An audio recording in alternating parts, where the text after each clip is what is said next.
네. 해지로 봤는데 네, 됐어요. 라이브는 안 봤어요. 네. 거의 알겠습니다. 다운받아서 지금 이제 온에어가 됐습니다. 네, 이거 시작하시면 이제 여러 그룹에 있잖아요. 민주주의를 안지사 그룹에 공유 좀 해주세요. 그룹의 공유, 개인 공유 말고 그룹의 공유. 네. 제가 할까요?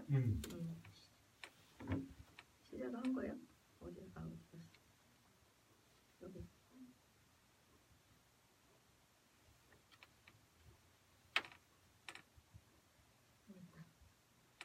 네, 이제 나오네요. 시작. 네. 네, 안녕하십니까. 안녕하세요. 안녕하세요. 아유, 제 오늘 이렇게 황홀하네요. 느닷없이 시작을 하는 또 항상 우리 박미영 사회자가 그러니까요. 그러게요. 그것도 우아하고 아름다운 네. 두 분과 함께 하니까 보통 때는 홍일점이셨거든요. 그러니까 오늘 청일점이시네요. 아, 그러네. 네, 아유, 또 주거니 살다 받거니. 보니 이런 일이. 축하드립니다. 그래서 반갑습니다. 네.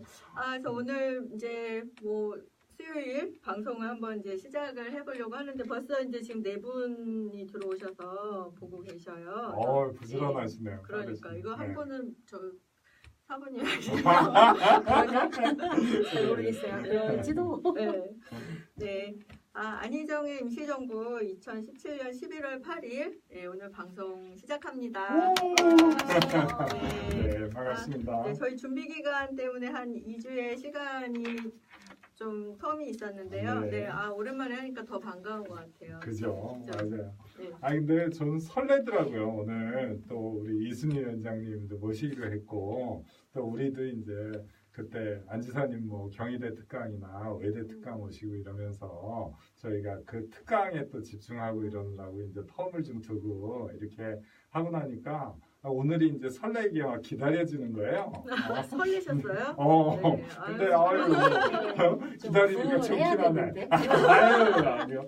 우리 뭐 이게 정치 수다니까 같이 뭐 이 얘기 저 얘기 이제 재밌게 하는 거죠. 뭐. 그래서 뭐 또 새로운 분을 만나는 거에 대한 설레임이 있고 또 이제 이순희 위원장님 제가 소개해 주신 거나 앞에 있었던 활동 뭐 이런 측면에서 또 여긴 또 안희정의 임시정부니까 안지사님하고의 그 앞서 있었던 인연 이런 부분에 대해서 저도 궁금한 게 되게 많습니다. 오늘 제가 물어볼 거를 이만큼 적어왔으니까 이따가 한번 얘기 보따리 좀 풀어주십시오. 네, 알겠습니다. 먼저 그러면 이제 안희정 지사님의 그동안의 그 동정을 먼저 좀 간단하게 살펴보고 그 다음에 이제 시작을 해보도록 할까요? 그래도 먼저 누구신지 소개를 이거 간단히 하고서는 좀. 시작하려고 했죠. 그렇군요. 네, 아이고, 본격적으로. 제가 좀 오버해갖고 지적을 많이 받습니다. 네. 안 지사님 그 지난 10월 30일에 그 경희대에서 특강을 이제 비롯해서 11월 1일에는 또 외국어대학교에서 또 11월 7일에는 경북대학교 그리고 11월 8일 선문대학교까지 대학생들을 위한 지금 대학 강연을 이어가고 계시죠? 네네. 네. 아주 좋은 발상인 것 같아요. 물론 뭐 어느 층을 특별히 타겟팅한다거나 이런 게 적절치 않을 수도 있는데 그게 또 그거 아니면 또 무슨 방법이 있겠어요. 그래서 우리 젊은이들을 상대로 해가지고 그 각 지역별 이제 거점이 되는 대학들에 이렇게 다니면서 본인이 생각했던 여러 구상들 그 중에도 특히 이제 이번에 뭐 문 대통령도 천명을 하셨는데 이제 자치분권에 관한 개헌이나 이런 부분에 대해서 말씀하신 건 제가 되게 인상 깊게 들었습니다. 주제가 공통되는 주제가 이제 자치분권 개헌 이제 말씀을 빼지 않고 빼놓지 않고 하시는데 지난 그 경북대에서도 그 분권 개헌에 대해서 이제 많이 설명을 하셨다고 해요. 그래서 그 뉴스도 나오고 했더라고요. 경북대학교에서의 그 내용을. 네. 근데 사실 뭐 지역적인 지역주의를 극복하자는 얘기가 나온 지 되게 오래됐잖아요. 근데도 지금도 이제 대구에 가서 뭘 하신다고 하면 저는 사실 이렇게 그냥 수도권에서만 자라가지고 쭉 자랐고 경기도를 벗어난 적이 없는 것 같아요. 근데 이제 그럼에도 불구하고 지금 대구나 TK 지역 이러면 약간 안지사님이 가면 누구 환영을 못 받을지 않을까 이런 걱정돼요? 염려가 좀 되는 것도 있어요. 근데 이 편견이더라고. 그때 가다 보니까 특히 이제 세대가 이렇게 이어지고 이렇게 하면서는 굉장히 사람들이 생각이 다양해진 것 같고 오히려 이제 어른들이나 기성세대에 비해서 포용력이 젊은 분들이 더 커진 게 아닌가 그런 생각이 들더라고요. 그렇죠. 오히려 더 유연하죠. 사고가 네. 이제 저희들보다는 네, 그런 게 있는 것 같아요. 아 근데 제가 자치분권 이렇게 하다 보니까 사실은 뭐 이순희 위원장님이 이제 강북구에서 특히 유명한 분이잖아요. 네. 제가 저도 전에 이제 함자만 어렴풋이 듣고 있었고 이번에 좀 디테일하게 이제 상세히 좀 알게 될 기회가 됐었거든요.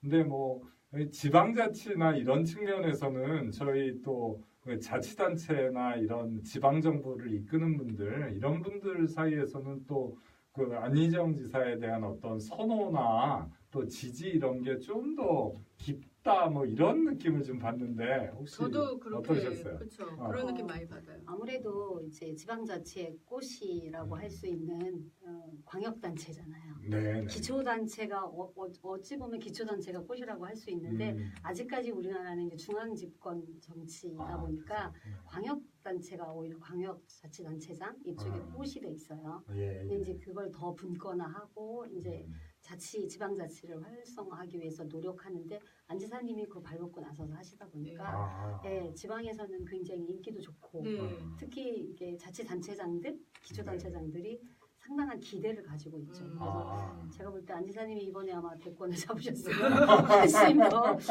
대통령님 싫어하시려나? 저희도 뭐 저희 매주 아쉬워하고 있어요. 매주 아쉬워. 아니 근데 그랬으면 그러면은 훨씬 빨리 네네. 이게 지방분권, 지방자치단체가 발전할 수 있지 않았을까라는 생각도 아니 많이 하고 그래서 있어요. 우리가 또 이제 눈여겨 봤듯이 경선 때부터 기초 의원들의 그 단체 지지 선언이 계속 릴레이로 이어졌었잖아요. 그것만 봐도 맞아요. 알 수 있는 네. 거죠. 네. 아니 근데 그런 게 참 좋은 것 같아요. 저도 뭐 저는 사실 경선 붙고 이랬을 때는 제가 이제 어디 여기 정당 소속도 아니고 해서 사실은 문 대통령에 대해서 굉장히 비판적인 말을 많이 했어요. 이 팟캐스트에서도. 근데 이제 지나고 난 다음에 제가 더불어민주당에 대해서 좀 더 이제 강점을 인식했다 그럴까, 좋은 시선으로 보게 됐다 할까 이런 것들은 이제 어떤 좋은 정책이 있거나 특히 뭐 자치분권에 관련된 거 이런 게 있으면 그거를 이제 안희정이 기수가 돼갖고 이끌고 많은 역할을 하고 이랬다는 거를 시기하거나 질투하지 않고 그거를 또 문 대통령이 받아가지고 일정 부분은 자기의 정책으로 수용을 해갖고 또 그 뭐 나라 생각을 정말 하고 대승적으로 뭔가 받아들이는 느낌 이런 것들이 되게 좀 약간 마음을 쏠리게 하는 제가 아직 경험이 되지 못했지만 거기서 반하셨군요. 그런 면이 있는 것 같아요. 네. 지금 안지사님 아마 지방자치에 관련된 정책들 상당히 많이 지금 중앙정부에서 갖다가 쓰고 있거든요. 네. 그런 것들이 제가 볼 때는 뭐 문 대통령님이 대통령 되셨어도 필요한 정책들이라서 맞아요. 갖다가 쓰시는 네. 거거든요. 그러게요. 네, 정책들도 또 잘 돼 있는 정책들도 많이 있고 이러다 보니까 제가 볼 때는 굉장히 좀 잘하고 계신 것 같아요. 문 대통령님도. 네. 문 대통령. 아니 그죠. 아니 근데 제가 그 얘기를 들은 것 같아요. 이제 시대사적 소명이 있고 시대가 지명하는 사람한테 이제 대권이 간다. 그 얘기를 안지사님도 한 적이 있는 것 같은데 아니, 사실은 뭐 우리가 많이 아쉬워하긴 했지만 우리가 뭐 적폐청산이라든가 또 박근혜나 최순실의 국정농단 사태 이런 게 있을 때는 사실 그 소명이 약간 문재인 대통령 쪽에 더 시대사가 좀 밀어주는 계기가 있지 않았나. 하지만 4년 후는 어떻겠습니까? 이제 이러고 난 다음에 서로 발목 잡고 여전히 통합이 필요함을 절실하게 느끼고 이런 가운데 이제 자치분권의 필요성 이런 것들이 민주주의의 요체라는 거를 보다 많은 사람들이 알게 되면서 뭐 다음 시대 이제 4년 후에는 시대사회 요청이 누구한테 갈지가 저는 아무도 약간 몰라요. 저는 아니, 예상되는데 아무도 모르지만 이제 저희는 어. 예상을 하고 기대를 하고 있죠. 팔 걷어붙이고 저기 하더니 오늘 되게 차분하신데 좀 네. 과격해요. 그 정도로. 그 정도는 돼야 되지 않을까요? 그렇죠. 그래야지 네. 안희정 임시정부가 됐을 그럼 저 네, 분발해야겠는걸? 분발해야겠는걸? 네. 그리고 이제 그 강연을 또 이어가시는 가운데 우리 지방자치에서도 지방 그에서도 하는 그 정책들을 또 막 쏟아내고 있으셨죠. 그 또 하나의 저기로 인권 행정에 또 앞장서시는 또 행보를 하셨어요. 그래서 11월 7일에는 도청 접견실에서 한국 양성평등교육진흥원과 업무 협약을 또 맺으셨다고 하거든요. 그래서 또 인권 행정에도 또 한 발 앞서는 지방 그 자치단체로서. 네. 그렇죠. 그게 참 뭐랄까 이 전에 김대중 대통령이 아마 대통령 선거에 나오면서 그 말씀을 하신 것 같아요. 네, 준비된 사람이다 대통령으로서. 근데 저는 그때 이제 그분을 지지하지는 않았었어요. 근데 나중에도 남고 나니까 또 문재인 대통령도 또 그 얘기를 하시더라고요. 그때. 근데 지금 우리가 이제 안희정 지사를 보면서 정말 준비를 착실히 하고 있구나. 왜 그러냐면 저는 이제 보통 돈벌이를 하는 기업에 있기 때문에 기업에서는 이제 경제 이슈나 일거리에 관련된 이슈가 굉장히 이제 더 피부에 다가와요. 근데 이제 그래도 국정을 논하고 이 정도까지 가려 그러면 그런 인권이면 인권, 분배면 분배, 복지면 복지, 국방이면 국방. 이게 우리 나라가 이제 앞으로 굴러가고 나아가고 또 미래를 설계하고 이런 부분에 대해서 필요한 게 너무 많잖아요. 근데 그렇죠. 그 많은 부분 중에 어떻게 보면 다 사람이 존중받자고 이런 일을 하고 있는 건데 그런 면에서는 인권에 있어서도 어떤 앞서가는 모습을 보이고 이런 모습이 저는 근데 왜 이렇게 안 비협정가가 되지? 나는 굉장히 비판적 지지를 하고 있는데 계속 아무도 안 믿어요. 네. 그리고 또 이제 이게 15일 상공회의소에서 제가 알아본 바로는 15일 상공회의소에서 진행이 된다고 하는데 제8회 아시아 미래 포럼에서 또 토론의 좌장을 이끄셔서 종합 토론을 이제 이끌 예정이라고 하시네요. 이 토론회는 이제 그 국회의장 정세균 의장님도 축사를 하시고, 그다음에 서울시장님도 인사말을 하시고, 또 문재인 대통령의 대독이지만 또 축사도 이제 낭독을 아마 하실 건가 봐요. 되세요? 이 토론에서 이제 종합 토론을 좌장을 맡아서. 근데 제가 이 내용을 아까 좀 찾아봤어요. 네, 그랬더니 이제 물론 안희정 지사가 가진 영향력 때문에 그와 같은 축사나 관심이 이어지는 면도 있을 거예요. 근데 그 행사 자체가 굉장히 내용이 이제 분배의 새로운 패러다임과 리더십을 어떻게 할 것이냐, 어떻게 가져갈 것이냐 하는 부분에 대해서 토의를 하면서 어떤 기본소득에 관련된 최근의 어떤 쟁점이나 이런 것들이 기본소득이 이제 그 분배 정책의 분배의 어떤 새로운 패러다임으로 등장을 하게 되죠. 저희 나라뿐만 아니라 우리나라뿐만 아니라 다른 나라에서도 그렇고 이제 이 기본소득이라는 거에 대한 쟁점이 있으니까 아마 토론을 이제 심도 있게 해보는 이거는 아예 기본소득에 입각한 어떤 경제정책이나 성장정책이라는 게 이제 허구라는 보수 진영의 공격도 있을 수 있고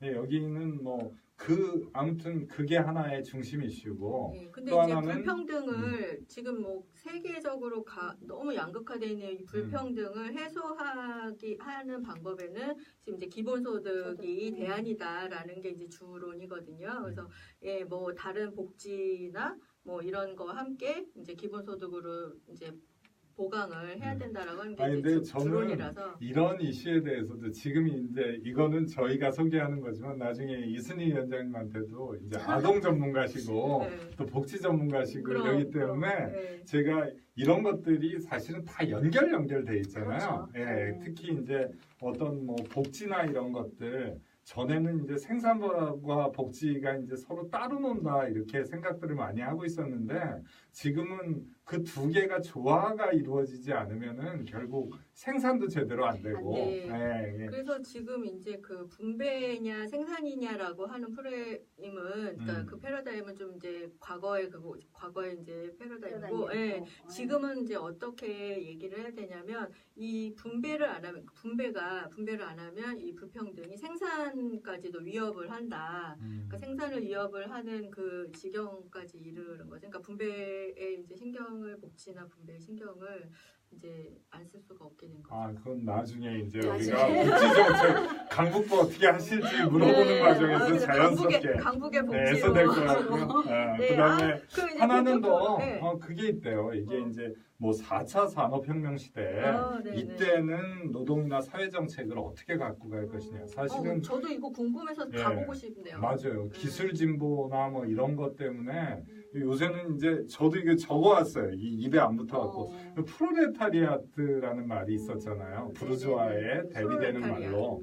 근데 그게 이제 프레카이아트 이래가지고 이건 어떤 거냐면 인공지능 같은 게 발전되면 의사결정의 주요 의사결정은 기계가 다 하고 엄마야. 로봇이 하고 인공지능이 하고 인간이 보조적으로 그 AI가 설계해 놓은 인공지능이 엄마야. 설계해 놓은 그와 같은 보조자로서의 역할을 하게 되지 않을까 이런 암울한 미래. 그런 건 그게 상상하지 근데 말도록 이게 해요, 우리. 상당히 개연성이 있기 때문에 네. 그럴 경우에는 그러면 노동 정책이나 사회 정책을 어떻게 갖고 가야 될 것이냐. 네, 그러니까 게스트 분께 이제 들어보겠죠. 맞습니다. 네. 네.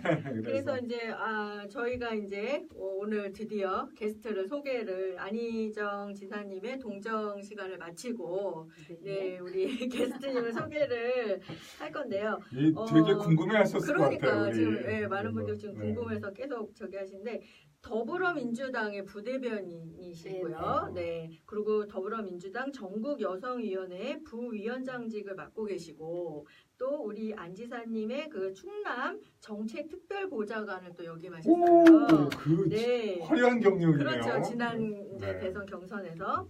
그리고 이제 지역에서는 현재 약 24년째 이거 되게 중요합니다. 24년을 한 일을 24년 동안 이렇게 꾸준히 하셨다는 거죠. 네, 24년째 어린이집을 운영하시면서 또 이제 틈틈이 대학 강의도 나가시고 계신 우리 이순희 위원장님을 모셨습니다. 네, 안녕하세요. 반갑습니다. 안녕하세요. 네. 네. 그래서 저희가 그 내년 2018년 지방선거를 앞두고 네, 저희가 우리 민주당을 위해서 또 우리 안 지사님을 위해서 또 뭐라도 도움이 되었으면 하는 뜻에서 우리가 이제 기획을 했어요. 그래서 네. 이름하여 2018 지방선거 프로젝트 더불어민주당의 공천 내가 받았으면 좋겠네 정말 좋겠네 정말 좋겠네. 네. 제가 어린이집에서 네. 아이들한테 많이 듣던 노래. 네, 그렇죠. 텔레비전 이게 아니라 네. 공천을 내가 받았으면 정말 좋겠네, 정말 좋겠네. 이제 예, 제목을 그렇게 한번 지어봤어요. 그래서 우리 네.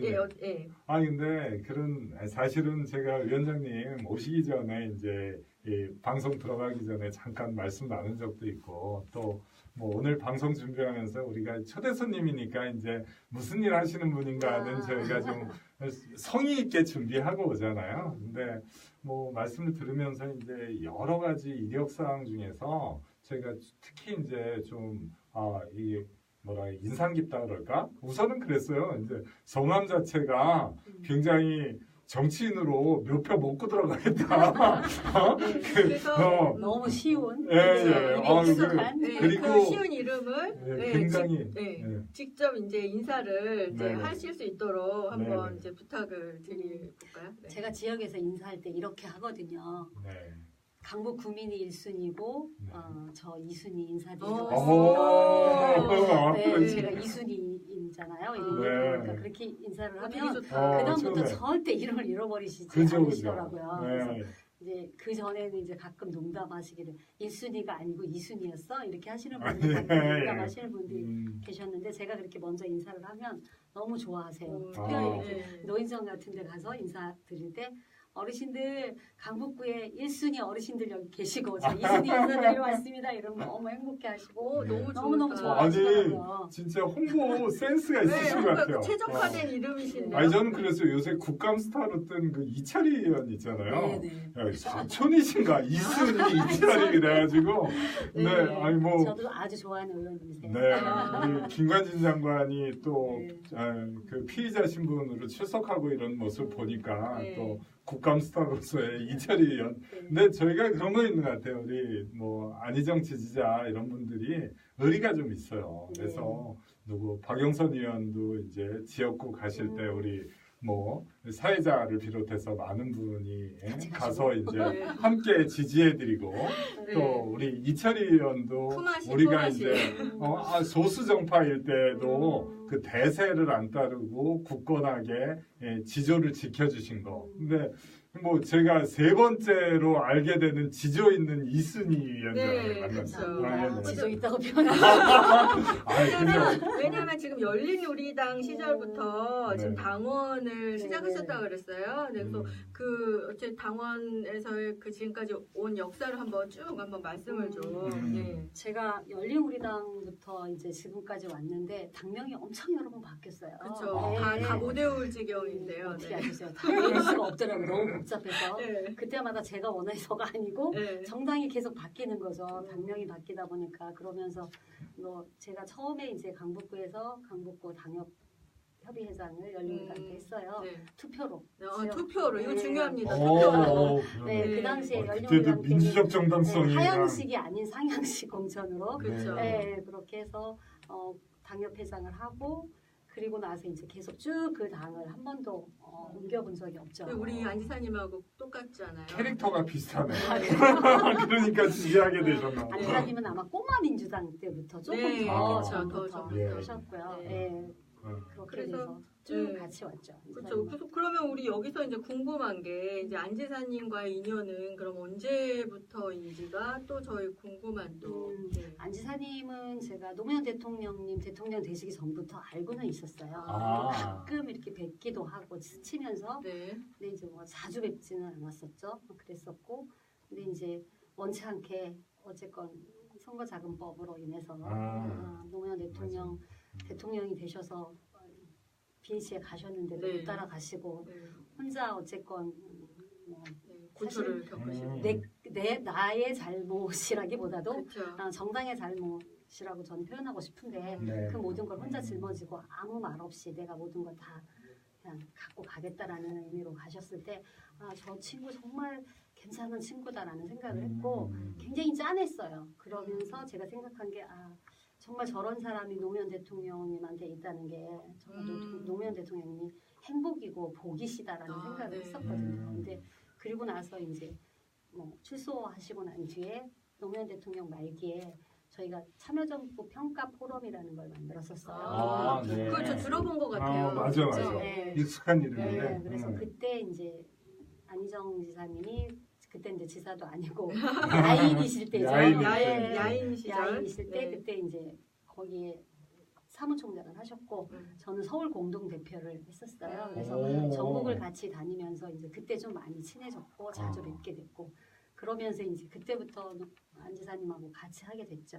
그래서 안 지사님이 이제 그 노무현 대통령 내려가시고 난 다음에 본인이 이제 어쨌건 최고위원 출마를 하시겠다고 해서 최고위원 출마할 때 같이 놓았고 같이 만들었고 네, 그리고 나서 최고위원 출마하고 난 다음에 어쨌건 최고위원으로서도 현역이 아니다 보니까 또 거처가 필요하고 함께 할 수 있는 곳이 공간이 필요해서 저희들이 더 좋은 민주주의 연구소라고 들어보셨나요? 네, 들어봤습니다. 더 좋은 네. 민주주의 연구소를 함께 만들고 마포에 있는 거. 네. 이야, 이거 뭐 그래서 대선배님이신데. 그때부터 이제 쭉 같이 지금까지 안 지사님하고 같이 왔죠. 더 좋은 민주주의 그 연구소에도 지금 제가 함께 하시고 네, 계시죠. 제가 이사로 이사로 네. 지금 참여하고 계시더라고요. 네.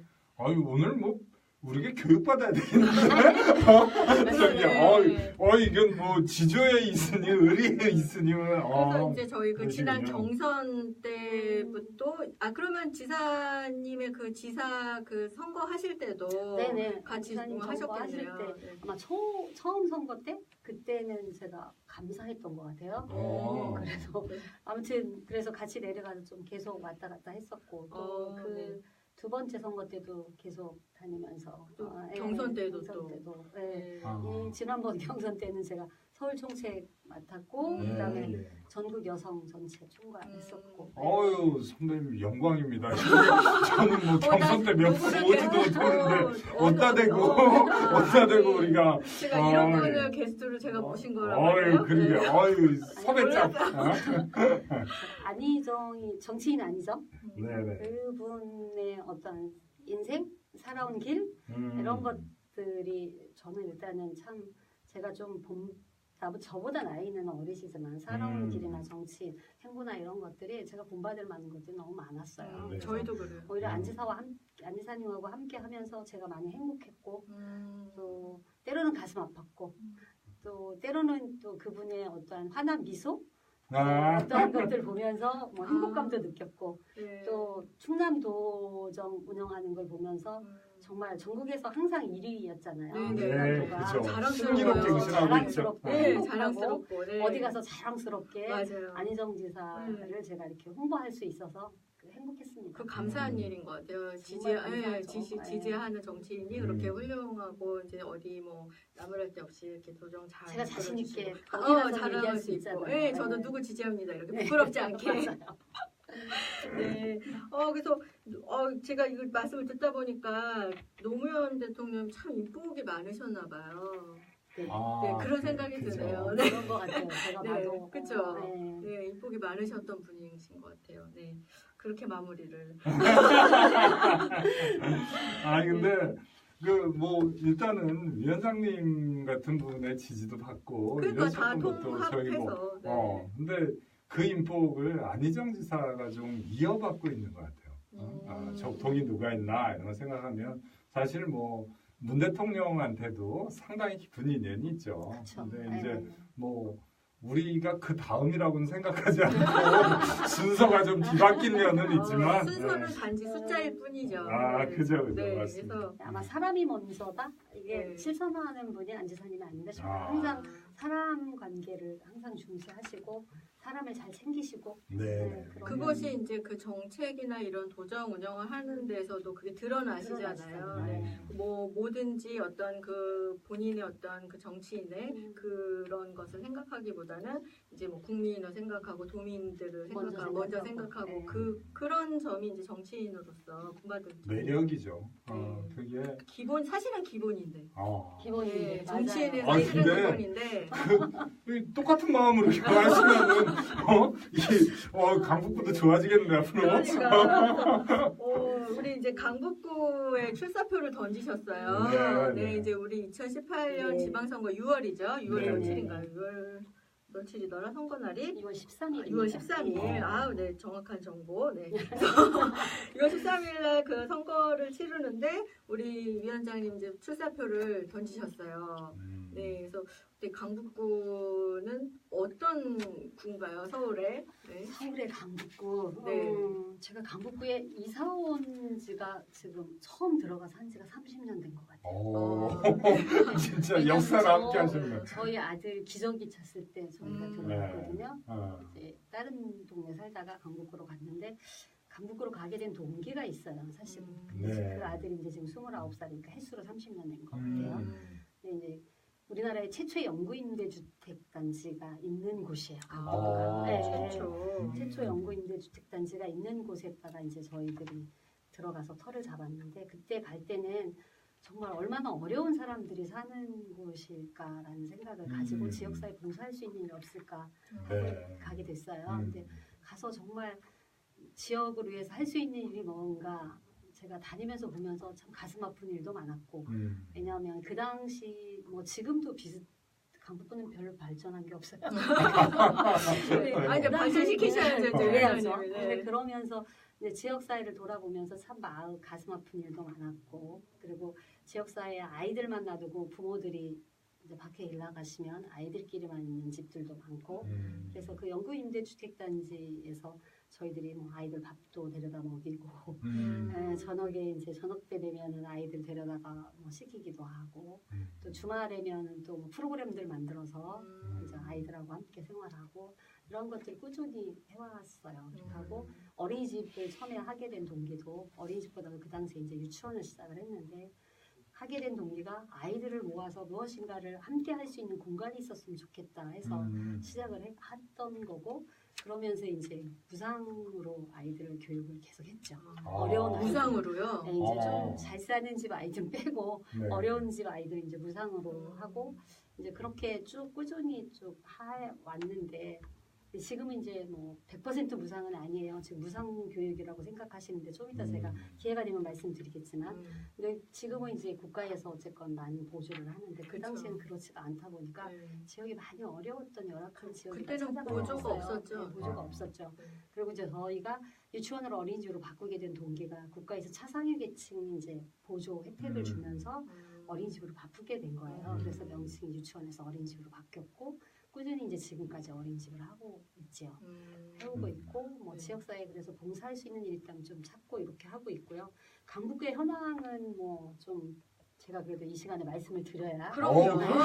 잘 아실 것 같아서 강북구의 궁금해요. 현황을 보면 2007년 10월 지금 현재 이제 기준 지난달 기준으로 보면은 13 행정동이 13개 동이에요. 13개 동으로 되어져 있고 그리고 인구가 원래 제가 처음 갈 때가 36만이었어요. 근데 지금은 32만 5천 많이 줄었죠. 서울시 인구도 많이 준다고 하잖아요. 근데 저희 강북구도 인구가 계속 줄고 있고요. 세대 수로는 14만 2천 세대가 살고 있어요. 면적은 23.6제곱킬로미터라 그래서 그다지 큰 지역은 아니에요. 그죠. 옛날에 그게 줄어들었다고. 분구가 됐죠. 잘하시네요. 아니, 저도 범동에 한번 갔어요. 강북구가 처음에 이제 성북구라는 큰 덩어리 하나로 있다가 성북구하고 도봉구하고 분구가 됐어요.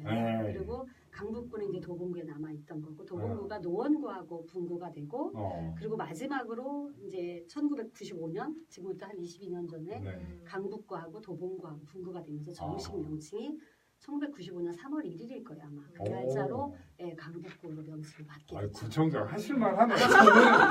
저는 성북구에서 분구된 줄 알고 있는 거야 지금도. 그렇게 해서 강북구가 이어온 거고요. 강북구의 경제적 특징을 보면 서울시에서 가장 열악한 지역이라고 해요. 그러게요. 저 몰랐는데 그렇다네요. 네, 그 지금 행안부에서 2007년도에 그 통계 자료를 보면 강북구가 지금 재정 자립도가 18.8%예요. 서울 평균이 31.1%인데 그렇게 따지면 반절밖에 안 되는 거죠. 네, 거기 반절에 불과하고 그다음에 재정 자수도 같은 경우도 47.1%. 그래서 서울시가 자치구 평균보다 훨씬 낮아요. 서울시 전체 자치의 평균보다도 낮고 또 전국 평균이 74.9%면은 강북구는 정말 최하위권이라고 전국을 봐서도 최하위권이라고 볼 수밖에 없어요. 그래서 일단 서울에서만이 아니고 전국적으로도 굉장히 어려운 재정이 어쨌든 열악한 지역이라고 좀 할 수 있고요.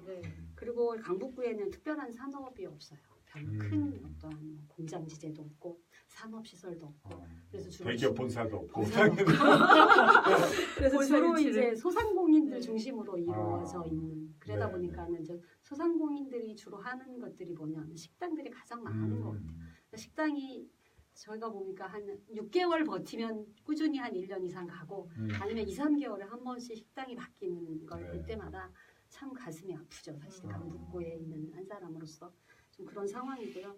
강북구에 이러한 것들, 산업이나 이러한 것들이 제대로 이루어지지 않고 경제적으로 이렇게 어려운 것들이 저는 개인적으로 강북구에 그동안 있었던 많은 정치인들의 문제라고 생각해요. 구청장의 문제이기도 하고 왜냐하면 그들이 조금 더 강북구의 어떠한 이런 산업이나 어떠한 강북구의 경제적 발전이나 이런 걸 위해서 조금이라도 신경을 썼다면 지금처럼 이렇게 어렵지는 않습니다. 유치 노력을 더 했어야죠. 네, 그러한 것들이 좀 안 돼 있는 거고요. 사회적 특징을 보면은 저소득층이 거의 밀집 지역이고 아니 그럴 수밖에 없는 게 뭐 막말로 저도 그 표현 많이 쓰는데요. 아니 뭐 돈 나올 구멍이 있어야지 뭘 세금도 거치고 지방세도 저기 하고 그래야지. 하는 건 안 되고 네. 그리고 노인 인구가 서울시에서 가장 높아요. 또 거기다가 네, 노인 인구가 높다는 건 쉽게 말해서 생산 인구가 적다는 거죠. 그렇죠. 그러다 보면 여기 소비 인구만 있는 아. 거가 되거든요. 그러다 보니까 강북구가 갈수록 어려워질 수밖에 없는 것 같고 뭔가 좀 돌파구를 찾아야 찾지 되겠네요. 않으면 좀 어렵다는 생각이 네. 들죠. 근데 그 돌파구 찾아주세요. 그렇게 하려고 도전하려고. 네. 여기 제발 돌파구 좀 찾아주세요. 네. 다각도로 저희가 뭐 안희정 지사 같은 경우에도 이제 충청남도라는 지역이 본인은 겸손하게 그렇게 말하는 말씀을 들었어요. 이제 자리가 좋은 데 있다. 그다음에 뭐 삼성이나 뭐 이런 굵직한 대기업이 차순위로 생각하고 그다음에 뭐 수도권에 있는 중무장대 산업, 뭐 당진에 있는 제철소나 뭐 이런 산업들도 이제 충청도를 찾아줬다. 근데 그것만 있었겠냐는 거죠. 그렇게 오게 만들기 위해서 얼마나 집요한 노력을 제가 볼 때는 자치단체장, 그러니까 광역단체장이나 안지사가 정말 엄청난 안지사님의 노력이 있었을 거예요. 그러네. 그리고 거기는 이제 여야를 저는 지역 발전을 위해서는 여야를 만나하고 같이 일을 해야 된다고 생각을 해요. 그러니까 안지사님이 더더군다나 뭐 이렇게 아시다시피 운동권 출신인데 얼마나 그렇죠. 충남 같은 경우는 또 야당세가 강한 곳이 아니고 여당 지금은 여당이지만 보수 진영이 강한 지역에서 얼마나 많이 그분들에게 정말 사정하고 그들과 대화하고 그들을 또 설득하고 이 작업이 얼마나 많이 있었겠어요. 그 오죽했으면 국감장에서 이제 국회의원이 이제 물론 우리 여당 쪽 국회의원이었을 거예요 아마. 그래서 우리 안 지사님 그 유치도 해외 그 자본 유치도 많이 하시고 수고하시는데 라고 이렇게 덕담을 국감장에서 들으시더라고요. 근데 제가 이순희 위원장님 이렇게 말씀 나누면서는 왜 사람이 선입견이 있잖아요. 이렇게 뭐 아동 전문가 이제 박사님이세요. 박사님이라 행정학 박사학위를 받으셨더라고요. 열린우리당에서 지금 당원을 몇십 년 하셨는데 그럼 저력이 그런 것도 있으시죠. 있고. 근데 이제 원래는 또 그 신학을 공부하신 분이에요. 신학은 아니고 기독교 교육학 쪽. 기독교 교육. 기독교. 이게 제대로 좀 읽어주세요. 내가 잘 몰라. 기독교에 대해서 잘 몰라가지고 우리 다 잘 몰라. 나는 신학대학 다니면 다 똑같은 거 배우는 줄 알아. 근데 그게 아니시구나. 기독교 교육학 대학원에서 석사과정은 사회복지, 그다음에 박사는 행정학 박사를 받으셨어요. 근데 그래서 저는 행정을 해도 복지 행정하시고 뭘 나눠주고 이런 쪽으로 생각하실 줄 알았더니 그거 되게 일단 좀 여성 비하 발언 아니에요 혹시? 왜 그런 선입견을 가지시지 왜? 전공 때문에 그렇지. 그렇죠? 정하고 무슨 상관이 있어. 이게 전공을 한 게 나눠주는 거 위주로 생각했거나 물욕이 없는 이런 걸 했거나 이런 건데 그래도 이제 가장 소중한 덕목은 어딘가 생산 기반이 있어야 된다는 인식을 갖고 계시니까 그런 면에서는 오히려 또 유리한 점도 있으신 것 같아요. 현재 낙후돼 있다. 그거는 누가 잘한 건 아니잖아요, 여태까지. 그러면 그거를 뭐 들어가갖고 지금 포부대로 이제 조금만 열심히 하시면은 생색은 팍 나겠네. 세상이 다 성과인데 뭐. 성과 없이, 성과 없이 재선 없다 뭐 이런 것도 있잖아. 그럼.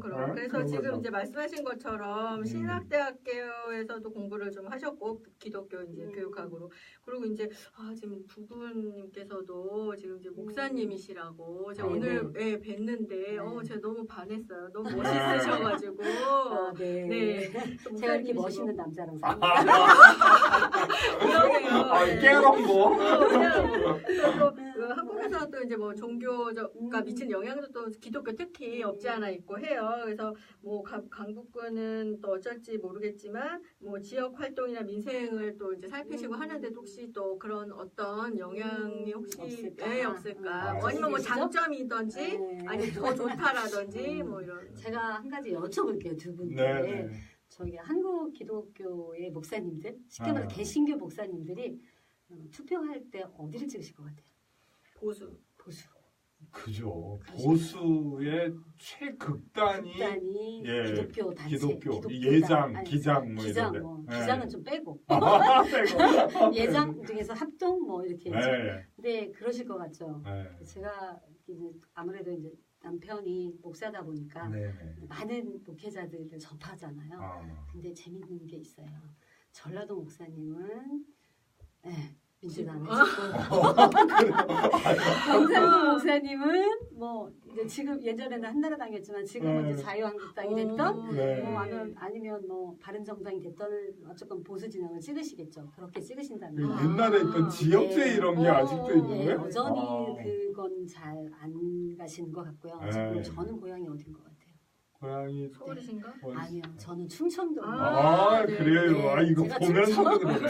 제가 충청북도인데 어. 뭐 충청도 사람들이 핫바지라는 말 많이 들어요. 네. 제가 충청도에서 제가 쓰는 건 괜찮을 것 같아요. 같은데. 아이 근데 진천 뭐 제가- 농가리 축제하고 네. 좋은 동네시네. 제가 이번에 보니까 여전히 핫바지라는 소리 듣게 생겼구나 했어요. 뭐 저희 저 대선 경선 때 보니까 네. 저는 1등 할 줄 알았거든요. 네. 적어도 충청도에서는 1등을 가야 되는 게 맞고 그렇게 해야 되는 게 맞다고 생각을 했는데 전혀 아니었어요. 2등 간신히 2등 하셨거든요. 그걸 보면서 충청도는 핫바지구나. 이런 했는데 너무 속상했어요. 그러니까 얼마나 개인적으로. 속상하셨으면. 원래 속상했는데. 그러죠. 보통 네. 이미지 관리하느라고 지역 얘기 요새 정치하는 잘 안 하거든요. 그래서 근데- 제가 왜 이렇게 네, 이것저것을 진심 이렇게 좀 말씀을 드리냐 하면 네. 그러니까 종교와 관계없이 아, 그 사람의 성향에 따라서 맞아요. 정당은 지지하는 것 같아요. 그래서 그리고 이제 잘 아시겠지만 김대중 대통령이 깨어있는 시민들의 그러한 어떤 참여 이런 것들을 많이 그렇죠. 네. 이야기. 모여서- 노무현 대통령. 아니 노무현 김대중 대통령 대통령이 하셨고, 모여서 원래 욕이라도 그러시고 해라. 욕이라도 해라. 그랬어. 두 대통령님이 하신 말씀인데 네. 그런데 목사님들도 깨어있는 목사님들은 네. 확실히 진보 진영에 계시고 그렇죠. 네. 보수 진영에서 아직도 그런 분들은 비슷한 것 같아요. 네. 근데 이제 제가 지역 사회에서 이렇게 쉽게 말해서 목회자 아내로서 목회자 와이프로 그러니까 목사의 와이프로서 지역 사회에서 이게 과연 정치 활동이 가능할까? 저도 처음 시작할 때는 많은 고민을 했고 네. 저희 교인들이 과연 어떻게 생각할까라는 고민도 아, 했었어요, 사실은. 그러시겠네. 네네. 그런데 제가 이제 제일 먼저 했던 게 뭐냐면 정치 일선에 뛰어들기 전에 했던 게 저희 지역에서 종교연합 바자회라는 게 했어요. 예. 그게 뭐냐면 기독교, 천주교, 불교, 천도교, 아. 그다음에 네. 원불교 이렇게 종교 5개 단체가 모여서 네. 하는 행사인데 저희 지역에 한신대학교가 있어요. 오, 네, 예. 그리고 거기에 이제 한신대학교 기장층 모태교회가 저희 강북구에 있거든요. 송암교회라고 그 교회에서 시작을 해서 한신대학이 이제 발전을 네, 했는데 네. 그 교회에서부터 이제 시작을 했던 거예요. 그래서 어. 거기에 제가 사무총장을 10년 이상 했는데 네. 그때 이제 제가 보면서 느낀 게 기독교, 불교 이게 가능하냐? 어. 천주교까지 가능하냐? 네. 천주교하고 불교는 가능할 것 같은데 기독교는 왠지 불가능할 것 같았어요. 아, 예. 사무총장 하면서도 늘 불안했고 음. 근데 거기에 계셨던 지금 고인이 되셨는데 박선호 목사님이라고 네. 그 목사님이 굉장히 열심히 일을 도와주셨고 아. 함께 하셨어요. 네. 지역에서 항상 예, 중심이 되셔서 어. 그리고 이제 다 모여라. 어. 종교가 화합이 돼야 네네. 우리가 종교인으로서 지역사회에 봉사도 하고 음. 종교가 정말 지역사회에 뭔가를 할 수 있는 일들을 하기 위해서는 음. 우리가 하나 되지 않고는 안 된다는 음. 것을 굉장히 강조를 많이 하셨거든요. 음. 그래서 난치병 돕기 운동을 하면 1년에 한 번씩 바자회를 해요. 네. 한신대학교 운동장에서. 음. 그러면 그게 상당히 많은 액수의 돈이 음. 거쳐요. 그러면 음. 생명 살리기 운동을 우리가 먼저 하자. 그래서 네. 난치병 돕기 운동으로 아. 아이들 아, 네. 네, 100% 그냥 이렇게 어. 뭐 20명이고 30명이고 그 해에 거친 돈을 음. 가지고 또 그 액수가 모자라면 각 교회나 불교나 뭐 천주교나 사찰이나 이쪽에 돈을 걷어서 뭐 그 해에 어. 필요한 아이들을 다 수술을 해줬었어요. 네. 그 운동을 지금 18년째 하고 아, 있거든요. 오늘 이 근데 교회 내가 다니시다. 이순신 얘기 들으니까 그와 같은 선입견을 가졌다는 게 좀 창피해. 그렇게 나 이 교회 다니고 싶다. 아니 그리고 네. 그런 것 같아요. 이렇게 우리가 뭐 통합이다 뭐 이런 얘기를 할 때 서로 이제 배려와 인정. 우선 배려도 중요하지만 배려만 해도 약간 건방진다는 것 그렇죠. 같고 네. 배려보다는 인정이 네, 더 서로. 맞는 것 같아요. 그럼요, 서로를 그럼요. 인정하는 거. 네. 근데 이제 정말 오히려 이제 제가 좀 배타적이라고 생각하고 이랬던 게 부끄러워 반성하세요. 창피하네. 네. 창피하네. 아니 그래서 그 지역에 들어가셨을 때 이제 어린이집 시작하신 네. 것도 이제 무상교육, 그러니까 그 저소득층 아이들 무상교육부터 시작을 하시고 봉사를 뭐 체득화 완전히 그냥 하시면서 네. 생활이시네요. 봉사가 생활로 그렇게 이렇게, 생활을 하게 되죠. 그러니까 그게 네. 또 이렇게 따라주니까 가능한 것 같아요. 그러니까 왜 이렇게 지갑에 돈이 들어오면 써야 다시 들어온다는 옛날 어르신들이 네, 네. 그러잖아요. 그러니까 베푼 만큼 다 또 들어오고 채워주시더라고요. 아 근데 이렇게 지금 말씀 듣고 나니까 제가 두 가지 점이 꽂혔어요. 하나는 이제 동기가 저는 이제 뭐 하면 돈 안 되면 잘 안 움직이는 스타일이거든요. 동기가 범상치 약간 않다. 좀 보수는 동기가 범상치 않다. 이 부분이 하나 있고 또 하나는 이제 뭐 아까 그 멋쟁이 목사님 그 양반 예술가인 줄 알았던 그러니까 멋쟁이 저도 목사님 이구동성으로 그 저희가 양반도 있고 우리 이순희 위원장님도 그러시고 네. 이렇게 대중과의 접점이 계속 있었던 것 같아요. 이게 신도로 표현될지 아니면 어린이로 표현될지. 백성이죠. 어린 양들. 네. 그러게요. 그래서 그런 부분에 대해서 이제 체험적으로 이분은 이제 정치로 나서는 이유가 제가 조금씩 이해되기 그렇죠. 시작해요. 국민들을 위해서. 아니 나야 뭐 시민들을 위해서. 나하고 내 자식들 뭐 요거 추스리기도 힘든데. 그러니까 우리 멤버도 좀 추스려 볼까요? 네, 그래 우리 봅시다. 민욱 동지가 밖에 이제 와 있어가지고 그렇군요. 퇴근 후 부랴부랴 잠깐 달려온, 입장을 네, 저 하겠습니다. 네. 깜빡 화면이 저기 하더라도 놀라지 마시죠. 네, 우리 민욱 동지를 한번 챙겨볼까요? 민욱 동지 들어오시죠. 가방을 놓으시고 소개 안 해주시면 되겠네요. 혼자 외로우시는 분들 한 분이 더 오셔서 우리 멋쟁이 또 네. 청년 같은 또 정말 혼남이세요. 네, 그렇죠. 그럼 또 아니, 섭섭하실 수 있으세요.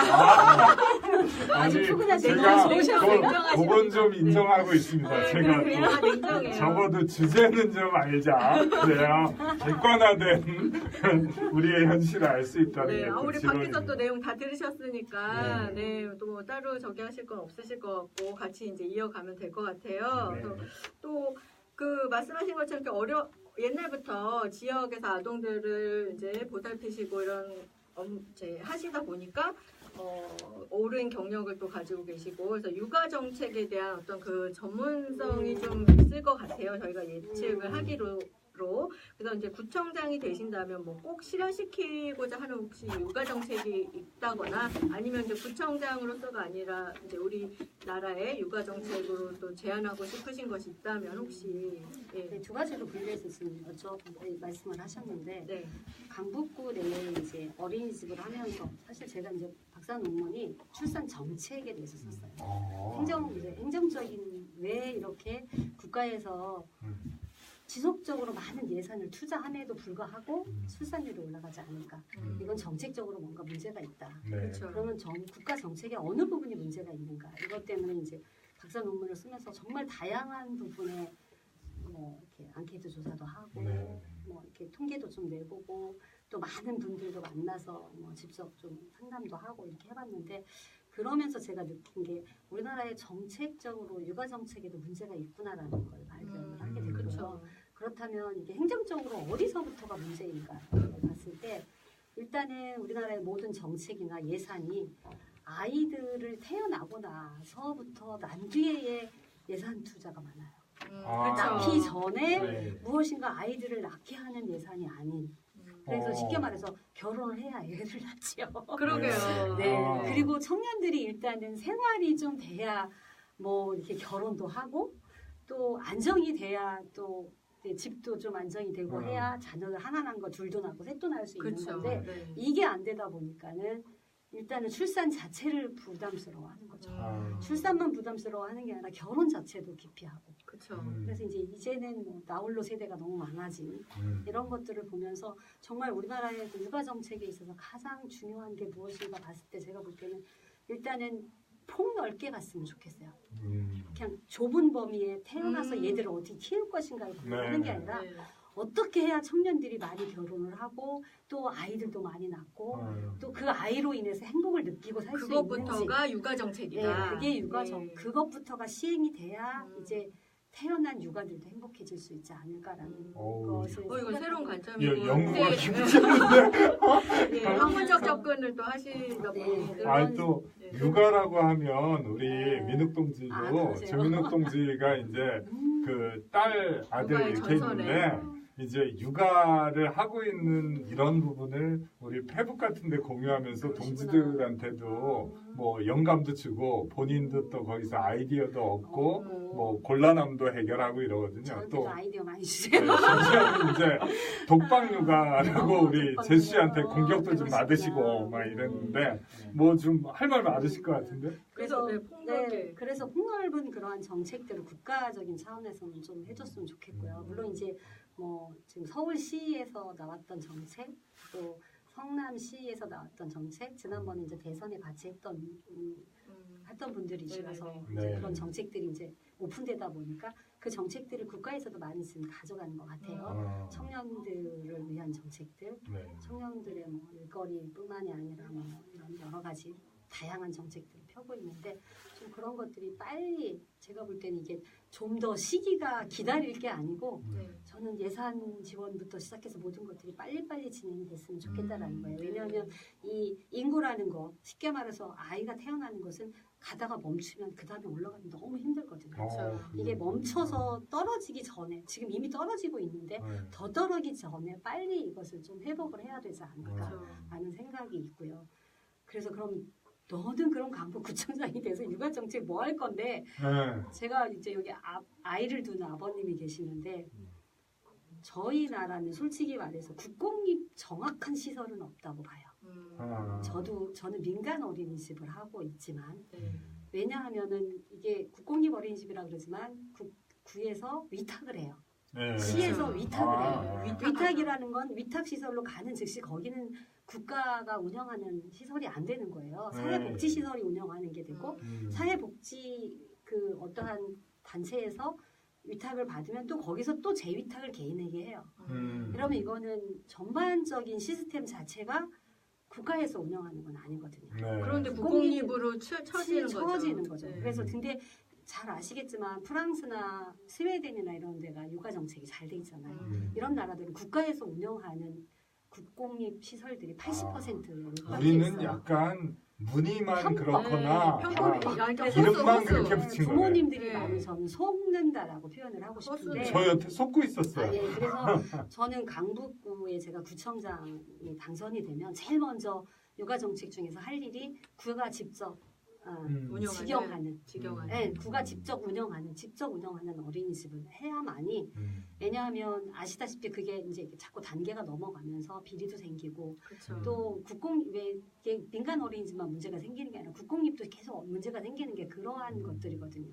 그리고 원장들이 한 번 그 시설을 맡으면 국공립도 30년, 20년, 30년씩 계속 그 원장이 하게 되거든요. 근데 이거는 저는 문제가 있다고 보는 거예요. 왜냐하면 어쨌건 그 시설에 내가 몇 년 뒤에 다시 다른 사람이 오고 같은 원장들끼리 그러니까 초중고등학교 교장들이나 교사들이 순회하는 것처럼 이들을 그 안에서 왜냐하면 다른 데로 보내면 너무 멀어서 어려우니까 그 구 안에서 충분히 이게 순환이 가능하거든요. 그러면 적어도 내가 아이들을 위해서 좀 더 왜냐하면 내가 5년 동안 한 행적을 내가 정말 잘 아는 친구가 와서 또 보게 되거든요. 그렇다면 좀 더 투명하게 그렇죠. 좀 더 깨끗하게 좀 더 최선을 다해서 그 일을 하지 않을까. 이거 좋은 정책일 것 같은데요. 그 정책을 강북구에서 육아 정책 중에서 꼭 펼치고 싶은 게 그거고요. 괜찮은 것 같아요. 국가에다 꼭 해주고 싶은 말. 정말 박근혜 정부가 무상보육 정책 저희 민주당에서 했던 정책을 가져가서 무상 정책 한다고 저는 100% 무상보육인 줄 알았어요. 근데 아시겠지만 아이 키워서 아시잖아요. 100% 무상이 아니거든요. 왜냐하면 차액보육료 내시잖아요. 네. 뿐만이 아니라 또 특기비도 내야 되고 막 이래서 부모들이 100% 무상이 아닌 제법 많은 양의 10몇만 원씩 되는 많게는 20몇만 원이 넘는 돈을 매월 이렇게 부모님이 내셔야 되는 액수예요. 추가로. 저는 이것부터가 없애야 된다고 생각을 해요. 100% 무상. 100% 국가 네. 쉽게 말해서 아이 나면 국가 책임져 준다면서요. 그럼 책임을 졌어야죠. 근데 지금 책임지지 않고 있잖아요. 근데 저는 적어도 무상보육 정책만큼이라도 100% 실현했으면 좋겠어요. 그래서 지금 제가 알기로는 제가 충남에서 이걸 지금 이번에 부탁을 했다가 충남도의 정책으로 해서 이 사회복지 쪽 쉽게 말해서 여성가족과에 했다가 충남도 이게 지금 예산 때문에 안 되는데 강원도가 지금 100% 하고 있어요. 차액금을 다 주고 있어요. 네. 지금 몇 개 시군구가 좀 하는 곳들이 있어요. 이렇게 시군구별로. 그래서 저는 이게 국가적인 차원에서 해야지 지자체에서 하기에는 너무 많은 예산들이 또 다른 데도 써야 될 예산들이 많은데 힘들다고 보여지거든요. 근데 그럼에도 불구하고 강북구의 부청장이 되면 저는 이것부터 제가 네, 지지하겠습니다. 하나 네. 그래야 강력 애도 지지. 낳죠. 그러니까 저희 출산율 세계 꼴등이잖아요. 그러면 이제 그렇게 되면 강북구가 이제 제가 듣기로는 또 이제 노인 비율도 많지만 또 이제 신혼부부들의 어떤 그 처음에 첫 그 집을 구해서 보금자리를 하는 이제 그런 신혼부부나 이런 결혼 초년생들이 많이 있다고 들었어요. 네네. 그럼 그런 분들한테 그런 주민들한테 정말 최고의 지금 서비스가 되는 거죠. 인구 유입을 은근히 염두에 두고 이게 왜 강북구가 이렇게 신혼 이제 결혼 다 타는 분들이 많이 오냐면 집값이 싸거든요. 서울시에서 아마 전세금 뭐 이런 집을 사도 그렇고 아마 강남에 전세금 가지고 강북에 오면 집을 살 거예요. 네, 사고 차도 한 대 떨어진다고. 그러니까 처음 살림을 강북에서 많이 그러니까 하시죠. 저도 강북에서 애 낳고 그러셨어요. 수유동 살았거든요.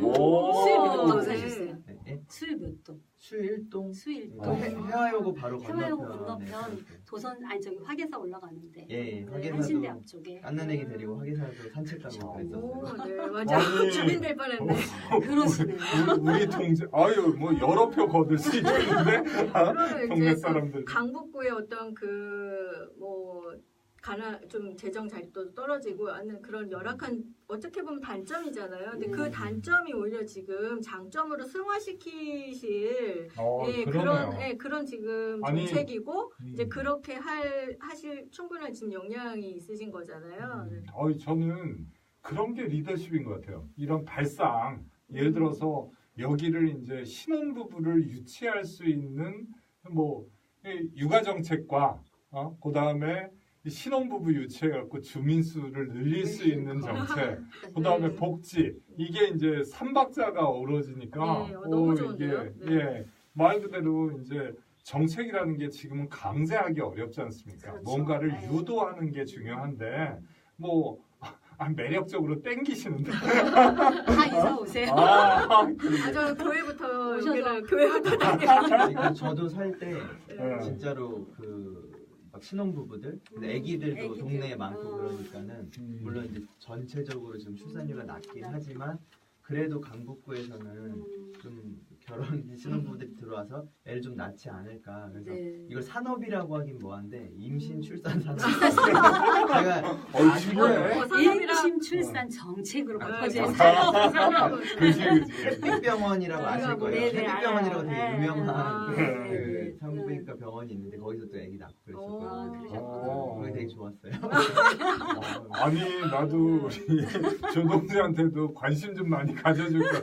나 뭐 성남 시민으로만 생각했지 강북구에 이렇게 또 인연이 깊으신 줄 몰랐네. 수유동에서 살았다는 얘기 얼핏 한 것 같기도 하고요. 그러고 보니까. 근데 거기 나한테만 비밀로 제가 볼 때는 거기 사셨으면 공기도 되게 좋았을 것 같아요. 그렇죠? 네. 아침에 일어나면 북한산 밑으로가 서울 시내 다른 데보다 2, 3도 낮아요. 온도가. 네, 춥긴 좀 추웠는데 2, 3도가 낮아요.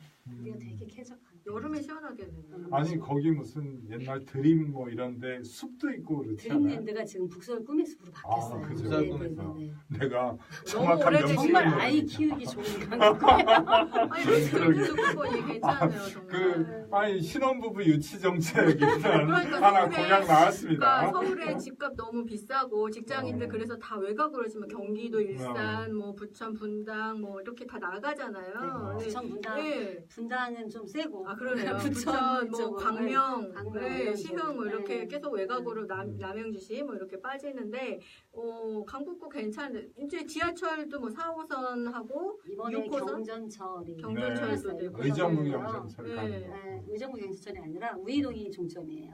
그래요. 지금 이게 또- 굉장히 오랜 동안 했다가 원래 2년 전에 오픈되기로 했는데 네. 계속 이제 이렇게 민자 유치다 보니까 아. 공사 기간이 길어져서 네. 지금 2달 됐나요? 음. 지금 얼마 안 됐어요. 그러니까 교통도 오픈됐어요. 뭐 서울 중심가로 나오는데 한 40분이면 지하철로 나오잖아요. 지금 이제 그러니까 신설동역까지가 우이동에서 전철 타면 21분 걸리더라고요. 네, 제가 그 오픈식 하던 날 가서 탔는데 네. 깜짝 놀랐어요. 정말 정말 빠르네. 너무 네. 빨리. 어. 그래서 요즘 4호선이 네. 좀 이렇게 아침에 널널하대요. 아. 아침에 아, 제가 그래도 지하철을 안 타봐서 시민편의는 좀 좋아졌네. 그러니까 네, 교통도 지하철이 뭐 나오기 정말 좋고. 지옥철이라고 했거든요. 4호선이. 그쵸. 워낙 사람이 21분을 3, 40분이라 했으니 아니 직업하시네. 신설동까지 20분이고 서울 중심까지 중심까지 광화문 이렇게 그쵸. 나오는까지 그쵸. 하면 이제 네. 한 40분이면 3, 40분이면 충분히 나오죠. 나올 수 있는 네. 거죠. 아, 마이 미스테이크. 진짜. 네. 그러네. 그래서, 네, 그래서- 아이 괜히 꼈네.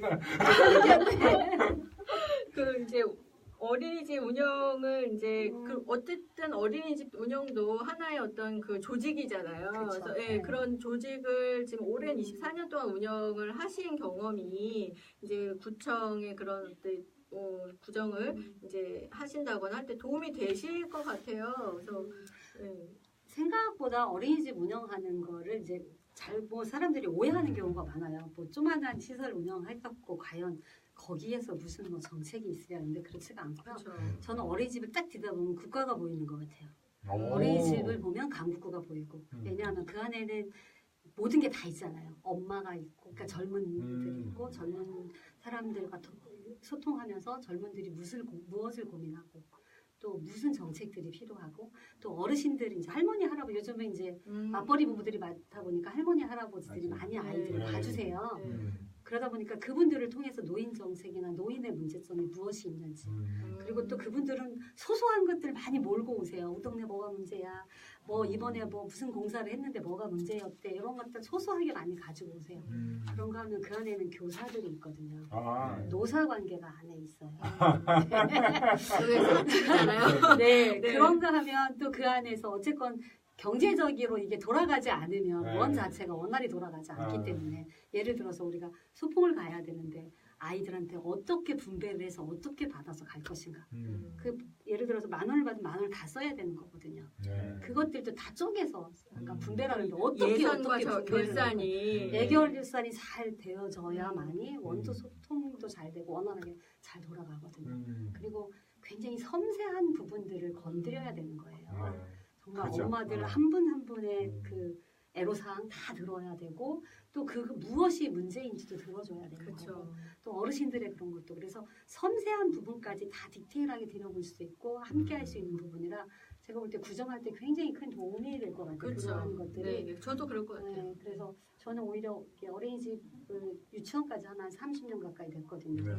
우리 아이 기저귀 차트 나오자마자 시작을 네. 했기 때문에 그래서 그 30년 동안에 이러한 것들을 하면서 그 노하우들이 또 예산이 구정 예산들을 살펴보게 돼요. 왜냐하면 예산이 어떻게 집행되고 우리에게 어떻게 보조가 들어오고 어떻게 나가고 그러다 보니까 전반적인 구정 운영에 많은 도움이 될 것 같아서 네.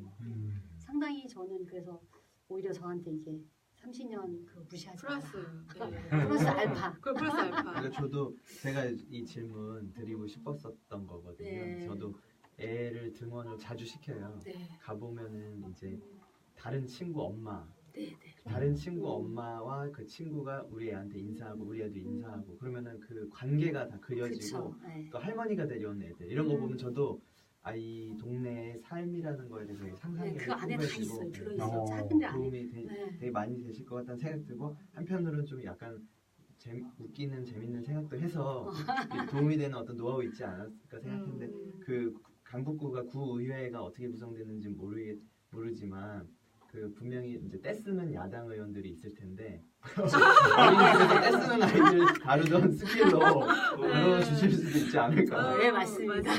네. 어머님들도 때로는 그런 분들 맞아요. 계세요.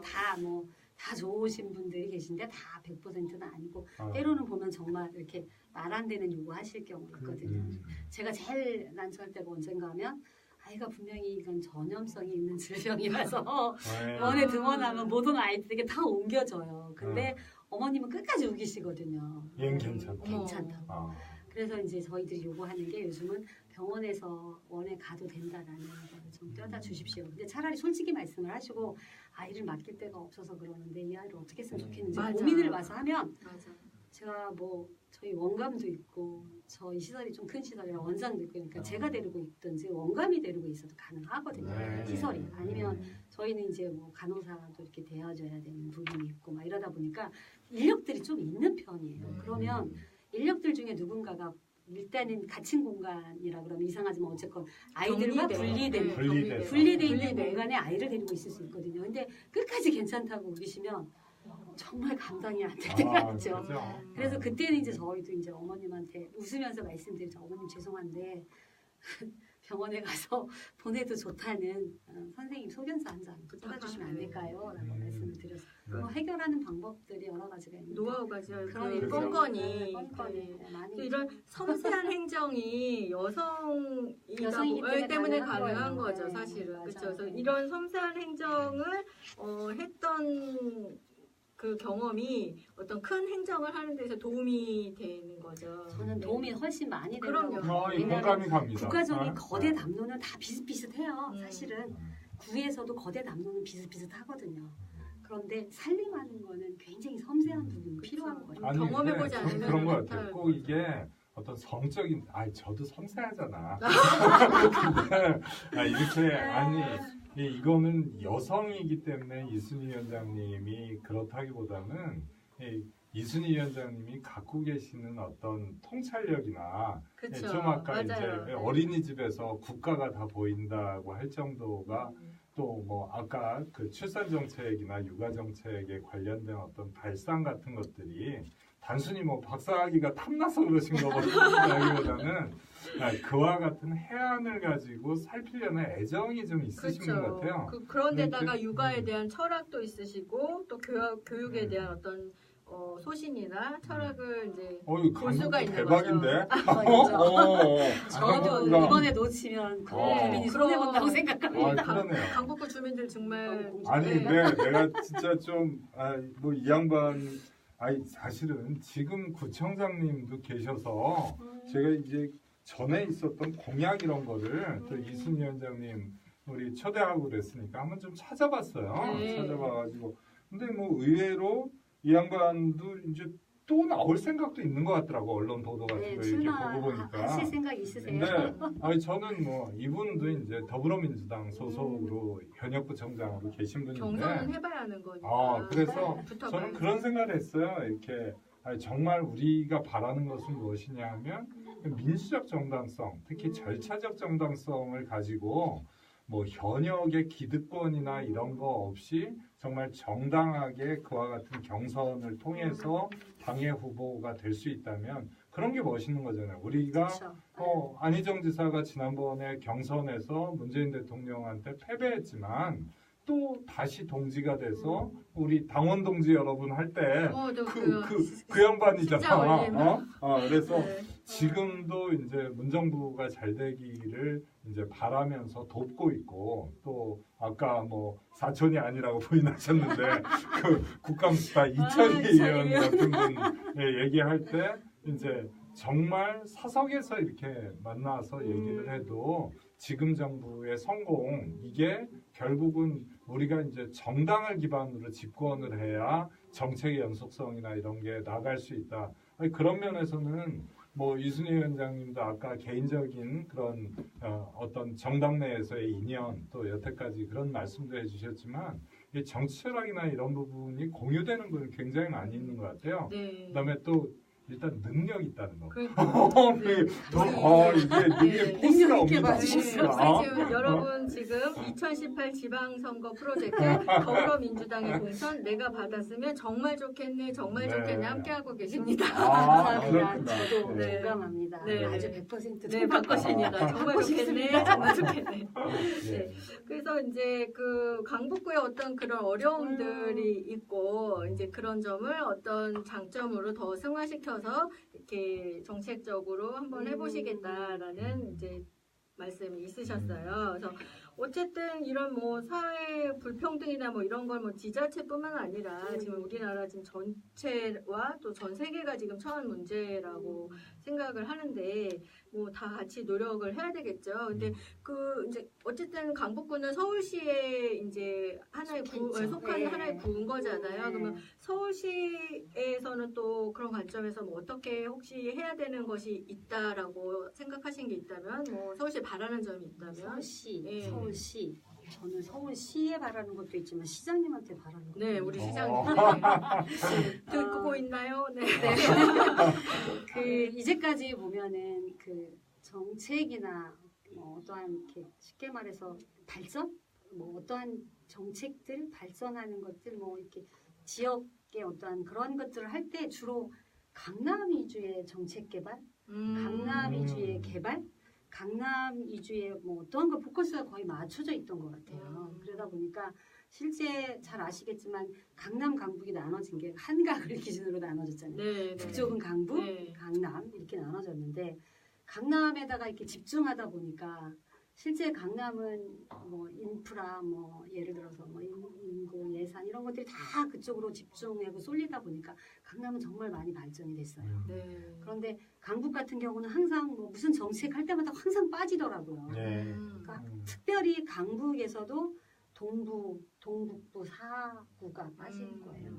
거기에 강북은 더 빠지게 되고 중랑구를 이번에 기점으로 네, 중량구, 노원구, 도봉구, 강북구인데 거기에서 강북구는 또 더 많이 빠지게 되고 이러다 보니까 실제적으로 강북이 어떠한 서울시로부터 받을 수 있는 혜택들은 거의 없었던 것 같아요. 근데 잘 알다시피 이런 것들이 균형 발전, 뭐 강남북 균형 발전 열심히 지금 외치고 그렇게 한다고 하지만 그거 말로만 하는 게 아니고 정말 강남에 필요한 것들이 있어서 뭐 갖다 열심히 재정적으로도 밀어주고 하지만 강북에도 이런 것들이 정책적으로 좀 필요하다고 보는 거죠. 네. 그래서 이 산업사회에 있어서 어쨌건 강북에서 할 수 있는 일들, 저희 강북구 같은 경우는 북한산을 끼고 있어요. 네. 환경과 관련돼 있는 4차 산업들이 개발할 수 있는 산업의 어떠한 그러한 정책들이 강북에 좀 집중됐으면 좋겠고요. 저희가 이번에 보니까는 제2의 그 코엑스 그걸 전시 지금 컨벤션. 그거를 지금 만든다고 하는데 보니까 전부 뭐 잠실 뭐 어디 이래갖고 강북은 쏙 빠져 있더라고요. 그런 것이 왜 강북에는 유치가 안 되는지 저는 그래서 이러한 것들이 강북에 필요하지 않을까. 서울시장님한테 정말 건의하고 싶어요. 네. 그리고 저희도 같이 건요. 서울시장님이 또 이제까지 보면 계속 강남에 사셨거든요.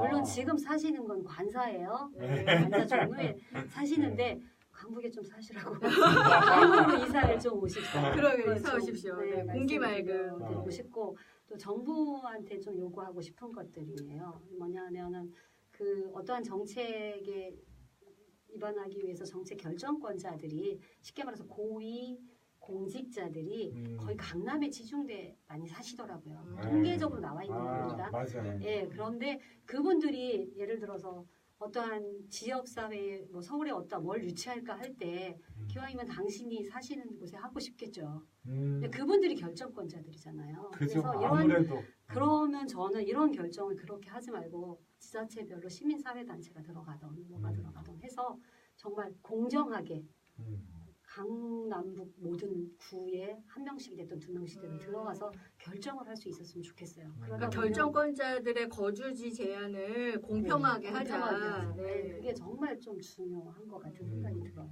그래서 서울시장님이 정말 강북에 좀 돈을 돌려주셨으면 좋겠고 또 아니, 돈이 필요한 거잖아요. 네. 근데 이제 위원장님이- 부총장님으로 이제 저기 어. 되시면 네. 그런 데 유치나 이런 거에 지금 심각한 어떤 필요를 느끼시고 계시니까 많이 이제 노력을 하시리라 생각이 돼요. 아니 그런 생각도 나요. 우리 왜 제2국무회의 뭐 이런 거 네, 그렇죠. 제안하듯이 서울시에도 네. 나중에 네. 구청장이 되시면 정말 뭐 뭐라고 제안을 불러야 하셔도, 되나요? 그런 네. 서울시의 어떤 의정을 각 구의 대표들이 모여서 이렇게 상의하고 어떤 균형을 잡고 이런 부분에 그게 대해서 좀 필요하죠. 제안을 하시면 네, 좋을 것 제안 같아요. 한번 해보셔도 좋을 것 같아요. 서울시가 어때 투자할 때 그 투자를 일착으로 강북 지역에 관심을 두시고 찾아보셨으면 좋겠고 투자를 균형 해주셨으면 발전을 좋겠어요. 위해서. 균형 발전을 위해서 말로만 균형 발전하지 말고 그래서 되게 보면 이제 뭐 잘 아시겠지만 도봉구에 뭐 차량 기지 해갖고 컨테이너 박스 몇 개 갖다 주시는 거거든요. 솔직히 말하면 저는 그런 걸 원하는 게 아니고 정말 그 지역이 발전할 수 있는 아까 말씀드렸던 4차 산업의 어떠한 것들 네. 그러한 것들을 좀 갖다 넣어주셨으면 좋겠어요. 그런 걸 이제 제가 적극 뭐 유치하실 구체적으로 제가 이렇게 뭐 시간이 짧아서 이렇게 네. 말씀드리긴 하지만 기회가 된다면 구체적으로도 좀 말씀을 드리고 싶은데 그러한 것들이 특히 우리 강북구에 유치를 해주신다면 정말 강북구가 균형 발전하는데 아마 제가 발벗고 나서서 누가 시장이 되시던 든든합니다. 우리 시장님이 균형 발전을 위해서 애쓰셨던 분이시고 네. 적극 지지합니다라고 네. 아니 근데 할 수 있을 것 제가 같아요. 이제 약간 저희 이제 막 노골적으로 아닌 생각 아니라고 말하잖아요. 네. 우리 네. 팟캐스트가. 근데 그런 기사를 봤어요. 도봉구청장이 인터뷰를 하셨는데 약간 창동의 그 차량 기지 주변을 개발을 해가지고 그쪽에 뭐 단순히 이제 부동산 장사 한다기보다는 거기를 일종의 하나의 산업 벨트로 육성을 해보겠다. 특히 그 아레나나 뭐 이런 거. 근데 이제 사실은 무언가를 유치하거나 이런다는 거는 그만한 인프라가 있어야 되는 그쵸. 거거든요. 교통 접근성도 있어야 되고 네. 뭐 하고. 근데 이제 우리가 어떠한 장점을 가지고 그런 것들을 감당할 수 있어야 투자는 들어갈 투자가 수 있는 들어가는 건데. 거죠. 네. 근데 단순히 이제 이거를 그냥 균형 발전을 시켜야 되니까 이쪽에만 또 몰아줘야 이쪽이랑 균형이 맞는 게 아니냐 또 이렇게 말씀하시는 거 논리가 아니냐. 네, 어. 논리가. 그거하고는 좀 다른 것 같고요. 네. 왜냐하면 어쨌건 이제까지 이쪽은 아예 뭐 관심을 안 두셨잖아요. 그건 좀 심하긴 네, 하네. 심하죠. 제가 지금 말씀 듣고 나니까. 저희 강북에 아무것도 없어요. 네. 뭐 잘 강북에 사셔서 아시겠지만 아, 정말 세수가 나올 수 있는 게 아무것도 없는 거예요. 음. 그렇다면 정책적으로라도 서울시에서 꼭 해야 될 일들이 있었던 거죠. 네. 근데 왜 그거를 안 했는지 전 잘.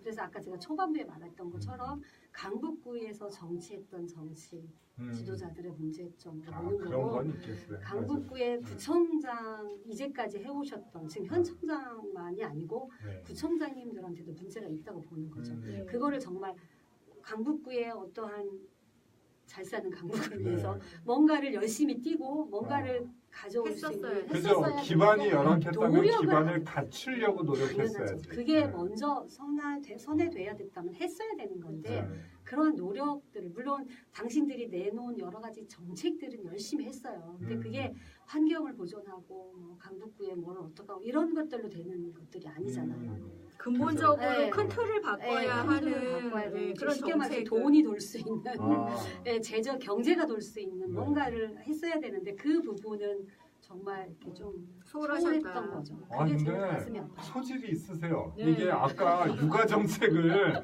그렇게 큰 틀로 해석을 하는 사람은 제가 네. 대면해 갖고는 정말 제일 참신한 발상이셨던 것 같아요. 네. 어? 거기에다가 지금 네. 산업 제4차 산업 유치하는 어떤 그런 경제 지금 정책까지 지금 통찰을 하고 계신 거잖아요. 아 근데 이런 생각이 들었어요. 제가 이제 어제 경제 기사를 보니까 일본에서 이제 창업 메카로 자리 잡는 데가 도쿄나 오사카 같은 이제 우리가 일본의 양대 도시잖아요. 근데 그렇죠. 후쿠오카가 넘버원이라는 거예요. 오, 근데 창업으로 창업으로 왜 그러냐 그랬더니 도쿄의 반값 10분의 7 정도의 임대료면 네. 창업을 시작한대. 아, 네. 그러니까 우리 뭐 소프트뱅크 뭐 이런 손정희 회장 이런 사람이 도쿄 출신이 아니고 후쿠오카 네, 출신이거든요. 아, 창업하실 분들 지금 예. 강북구로 네, 근데 모여주세요. 강북구가 환영합니다. 어떻게 보면 비용을 낮은 비용 이런 걸 가지고 창업 인큐베이팅이나 이런 걸 통해서 할 수 있는 그 오히려 우리가 보기에는 단점이라고 했던 그러니까 부분들을 단점을 다 장점으로 장점으로 활용하실 수 네. 있는 스타일의 지도자예요. 네. 그러니까 이건 저도 좀 밀게요. 네, 그거 강북으로 이사 오셔야 되시는데. 네. 뭐 아이고 기사나야 밀 수 있는 거 아닙니까? 중구가 또 그 뭐 중구의 그 중앙시장에 있는 그 네, 네, 예, 네, 거기를 이제 그 이용이 없다 보니까 거기를 예술가들의 어떤 그 창업 공간으로 공간으로, 예, 네. 한 사례가 있거든요. 그러니까 그런 것처럼 강북구도 어떤 창업의 메카로 예, 저 적극 추천을 합니다. 네. 뭐든 이렇게 시작되는 곳 그런 음. 식으로 좀 브랜딩 하듯이 그렇죠. 접근하는 뭐 신혼부부도의 삶이 우리 또 시작되는 곳, 또 창업 어떤 경제 이런 것이 모든 시작이 되는. 젊은 사람이 많이 늘어서 인구가 늘고 이러면 저절로 또 이게 바람이. 이제 그런 산업도 네. 부흥될 수 있고 다양한 그렇죠. 부분의 변화가 생길 수 지금 있을 뭐 것 같아요. 정부의 그 정부 정책도 그렇고 서울시 시책도 그렇고 도시 재생 사업을 많이 한다고 하잖아요. 네. 근데 제가 볼 때는 도시 재생 사업이 이렇게 강북구나 이런데 정말 이렇게 개발이 아직 덜 된 곳으로 이렇게 확산을 해서 그런 곳에 이러한 어떤 도시 재생의 핵심을 재생. 두고 하면 네. 도시 재생의 그런 핵심을 두고 하면 제가 볼 때는 이 강북도 발전하고 서울시장님이 정말 그러게요. 누가 되든지 앞으로 또 내년에 되실 분 또 지금 하시는 네네. 분도 훨씬 더 그쵸. 당신이 그 공약으로 내세웠던 균형 발전에도 조금이라도 네. 한 발짝 더 가득. 강북구에는 뭘 해도 티가 아주 티가 확 날 것 네. 같아요. 성과를 네. 성과를 낼 수 있는 성과를. 분은 이제 네. 강북구를 그렇죠. 투자를 하셔야죠. 어. 네. 아니 구청장뿐 아니라 시장님도 그러니까 제 말이 그 티가 말이에요. 확낼수 네, 그러니까 있네. 서울시장님으로서 맞아요. 성과를 네. 서울교정의 서울시정에 그 성과를 내시고 싶으시면 강북구에 투자를 하시라. 네, 이런 네. 말씀을 드리고 싶고 또 이제 우리가 이제 뭐 시간은 한 15분 정도 남았네요. 근데 내가 이 정책만큼은 꼭 해보고 싶다. 네. 꼭 해보고 싶은 정책. 딴 건 몰라도 딴건 내가 몰라도 이건 이건 해보고 해보고 일단 싶다. 아까 최우선적으로. 육아 정책은 한 그거는 가지 빼고, 소개해 주셨고 네, 그거 외에 저 아까 좀 전에도 앞에 말씀드린 것처럼 4차 산업과 관련된 연구단지를 강북에 유치했으면 좋겠어요. 아. 네, 왜냐하면 공기 강북에 좋고 조용하고. 조용할 뿐더러 강북에 지금 아마 강북구에 계셔서 아실 거예요. 파인트리라고 아시나요 혹시? 익숙하지 잘 않아요. 모르시겠어요. 파인트리라고 그 강북구의 북한산 바로 밑에 우이동 우이동 차량기지 바로 앞쪽이에요. 네. 그린파크 호텔이라는 곳이 있었어요. 예. 거기가 25,000평 되는 곳인데 아, 거기를 이제 그 지금 현재 박원순 시장 때가 아니고 그 전에 오모 시장님 때 아, 거기를 야, 오세훈 그렇게 네. 얘기하실게요. 개발을 해서 어. 그게 이제 중간에 이제 이게 변경을 했어요. 또 변경을 거기다가 또 변경을 해서 거기 25,000평을 다 깎았어요. 거기가 소나무 군락지였거든요. 어. 몇백 년씩 된 소나무 군락지였는데 거기를 다 깎아서 거기다 호화 아파트를 짓기 시작을 해서 소나무를 베고 파인트리라고 했다고? 이 이름이 파인트리예요. 어. 그게 흉물로 남아 있는데 선물로 남은. 박원순 시장님이 시장 되시고 나서 이제 지역에서 워낙 이제 민원이 많이 들어가고 그러면서 올수덕도 이제 몇 년 됐거든요.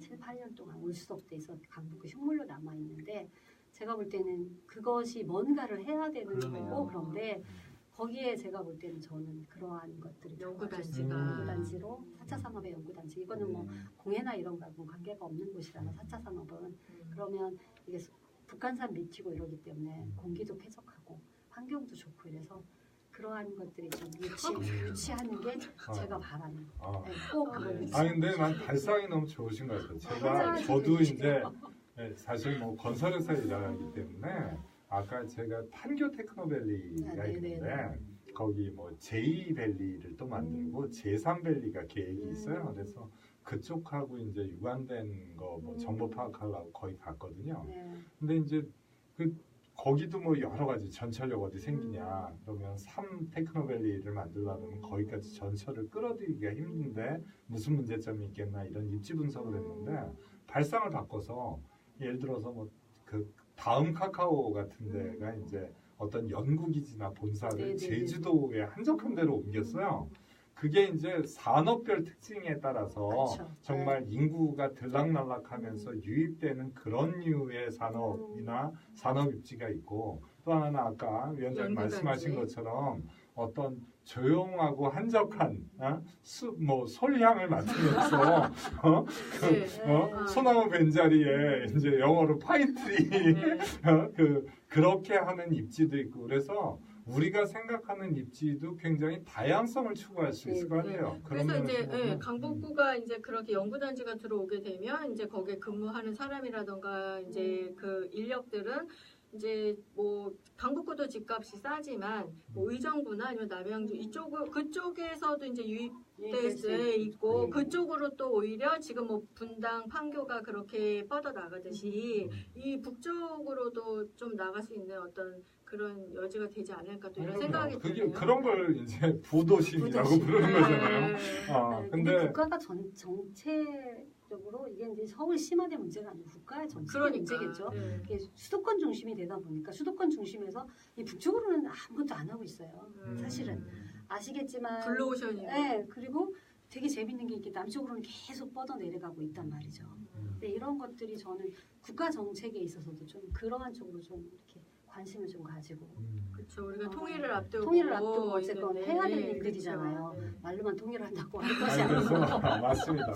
이게 아니, 하나만 사실은 또 통일 못 하는데. 맞아. 맞습니다. 아까 그 판교 테크노밸리가 되게 성공적인 작품이라 그래요. 그래서 경기도에서도 이제 북쪽에 제2 테크노밸리를 만들어 달라는 요구가 있어요. 근데 그게 그게 강북구였으면 좋겠네요. 근데 강북구는 경기도가 경기도가 아니니까. 경기 근데 이게 양주 이쪽이 유력한 후보지로 떠오르고 아. 있다고 하는데 그러면 강북구하고도 연계가. 의정부, 양주 네. 이렇게 거기까지 한 해서 25분, 30분밖에 안 걸려요. 그러니까 연계가 돼서 근데 사실은 뭐 저도 이제 뭐 입시생 아빠기도 하고 뭐 이런데 그놈의 인서울 근데 그게 부정적인 용어이기도 하지만 서울이 갖는 장점이 그만큼 있다는 거거든요. 근데 이제 그런 또 의미에서 지방자치가 이루어지고 분권화가 되고 하다가 이제 균형 발전되고 하면 수도권 과밀화도 이제 해소가 될 거고 이제 앞으로 그렇게 될 거잖아요. 될 거죠. 네.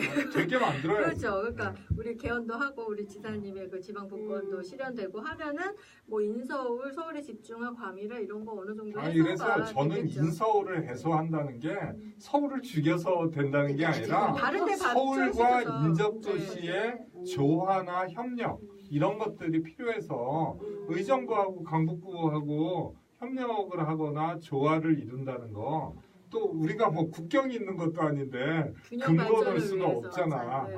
그러면 그런 면에서는 이제 다양한 어떻게 보면 그것도 경쟁일 수도 있는 것 같아요. 그쵸. 이렇게 네. 자치단체 간의 지자체 경쟁, 지방정부 간의 경쟁으로 그런 면에서는 뭐 정말 뭐 전임구청장님들 뭐 그러긴 하지만 좀 땡겼어야지. 뭔가 매력이 있어야 땡기는 거지. 아니 근데 그렇게 따지시면 이제 아. 우리 그 지자체들 간의 어떤 협력이라던가 이런 모델도 우리가 기대해 볼 수 있을 것 같아요. 이제 말씀하신 것처럼 지방 분권화가 되고 이렇게 되면 이제 조금 작은 지자체들이 모여서 협력을 통해서 어떤 또 시너지를 발생시킬 수도 있고 물론 지자체 간에 너무 경쟁이 과열되는 건 안 좋으니까 이제 큰 지자체 자립도가 높은 지자체는 그대로 또 이제 해 나가는 거고 작은 데는 작은 데들끼리 어떤 이런 연합을 통해서 하는 거가 이런 모델도 아마 좀 필요하고 네. 좀 나타나지 않을까 근데 생각이 돼요. 뭐 이미 연구도 상당히 이쁘시고 앞으로도 예상이 우리 예상을 해보면 근데 네. 그런 것 같아요. 지금 우리는 아까 이제 뭐 경선에 있어서 정말 좋겠네 이 얘기도 했지만 우리가 정하는 거는 결과에 있어서의 형평을 바라는 것 같진 않아요. 이제 우리가 절차적인 정당성만 확보가 된다면 서로 그 경쟁의 룰을 우리가 정한 거잖아요.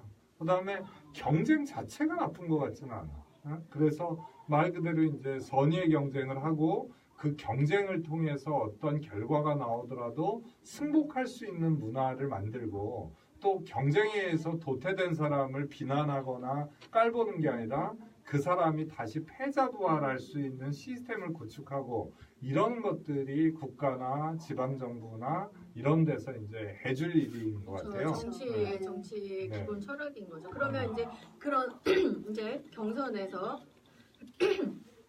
이겨서 이제 구청장이 된다. 그러면 나는 어떤 구청장 이런 구청장이 되겠다. 예. 제가 앞서서 말씀드린 것처럼 제가 강북구 열린우리당 때 강북구 최초 당협 회장이 됐다고 했잖아요. 선거로. 네. 그때 슬로건이 평당원의 힘이라고 말씀을 드렸어요. 네. 그게 뭐냐면 평당원이 주인이 되는 당의 주인은 평당원이잖아요. 네. 그렇게 따지고 이제 그걸 얘기를 하자면 강북구의 주인은 구민이에요. 그러니까 강북구를 잡고 있는 어떠한 사람도 주인이 아니고 공무원이 주인이 아니고 구청장이 주인이 아니고 강북 구민이 주인이란 말이에요. 그럼 강북 구민에게 힘을 줄 수 있는 구청장이 돼야 되거든요. 정말 구민이 강북 구민이 주인인 그들이 힘이 될 수 있는 그런 구청장이 되고 싶어요. 저는. 네. 그래서 구민들을 위해서 봉사하고 구민들을 주인처럼 섬기는 그래서 사람이 먼저다. 사람이 먼저다. 그래서 강북구의 힘 이순희가 바로 여러분들의 힘이 되고 싶다. 네. 강북 구민의 힘이 되고 싶다. 대한민국의 힘이 되고 싶다. 네. 이 시점에서 잠깐만. 아니 듣고 보면 너무나 당연한 얘기인데 우리가 여태까지 당연한 것들이 좀 미흡했네. 실천이. 되게 보면은 이제 구민을 주인으로 섬기겠습니다 하고는 실제는 그렇지가 않은 경우가 너무 많잖아요. 네. 선거 때는 그래요. 그게 돼요.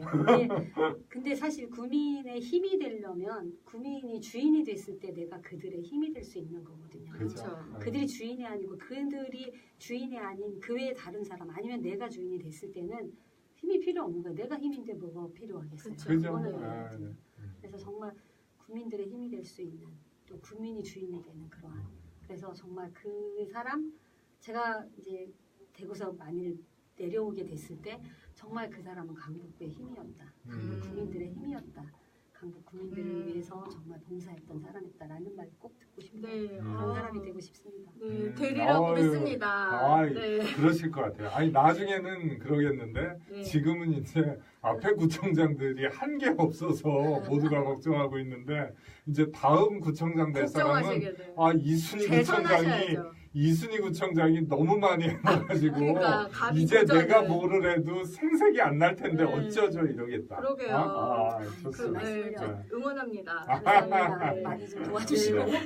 아니 제가 우리 사실은 저희도 뭐 페북이나 이런데 여러 형태의 매체들로 뭐 안희정 지지자분들이 이렇게 연결돼 있고 그래요. 근데 뭐 우리 이거를 뭐 동시에 들으시는 분도 있고 순차적으로 들으시는 분도 있고 나중에 들으실 분도 있으리라고 생각되는데 그분들이 정말 이 의리의 이순희를 잊지 않을 것 같아요. 네. 일단 처음부터도. 또 우리 감사합니다. 의리하면 의리.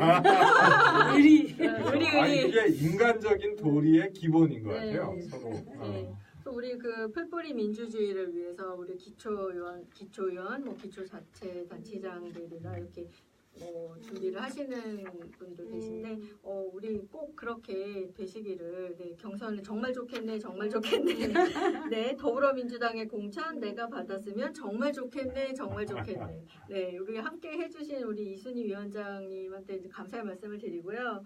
네 오늘 그 부족하지만 저희 부족한 시간 동안 이제 출마의 변을 저희가 쭉 여쭤보는 시간을 가져봤어요. 그래서 우리 사회 민주주의가 잘 작동하려면 또 풀뿌리 민주주의부터 제대로 작동을 해야 될 텐데 그 일선에서 지금 노력을 해주시려고 지금 이제 출사표를 던지신 이순희 위원장님을 위해서 우리가 응원을 다 함께 보내도록 해볼까요? 네. 감사합니다.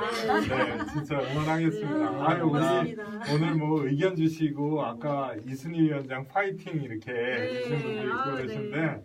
또 지금 이제 우리 남상길 의원님 이제 오셨나요? 지금 들어오신 것 같은데 재방송 보셔야 되겠네요. 나중에 이제 네. 녹화로 봐주시고요. 네. 우리 형님 뭐 안지사님의 지난번에 네. 밴드 멋있었습니다. 아, 그래요? 우리 안지사님의 또 정치적 동지이시자, 네. 네, 또 충남 또 정책 특보도 하셨고, 네, 민주당의 또 같은 동지이신 우리 이순희 위원장님께 오늘 박수 드리면서, 네, 우리 이렇게 한번 맞춰보고 응원을 같이 박수로 드려볼까요? 네, 반갑습니다. 네.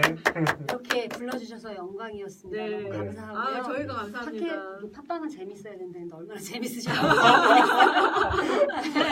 아니요, 근데 재밌고 유익하다. 오히려 뭐 꼭 재밌으려고 하는 것보다 이 얘기 저 얘기 한번 서로 해보는 거죠. 그렇죠. 뭐. 네, 서로 우리 다 이렇게 아예 유익한 얘기 행복한 하는 거죠. 시간이었습니다. 네, 여기 네. 분위기도 너무 좋은 것 같아요. 감사합니다. 우리 또 고맙습니다. 2부는 저희가 이제 출연료를 못 드리고 밥을 사드립니다. 네, 감사합니다. 감사합니다. 네. 안녕. 안녕. 안녕.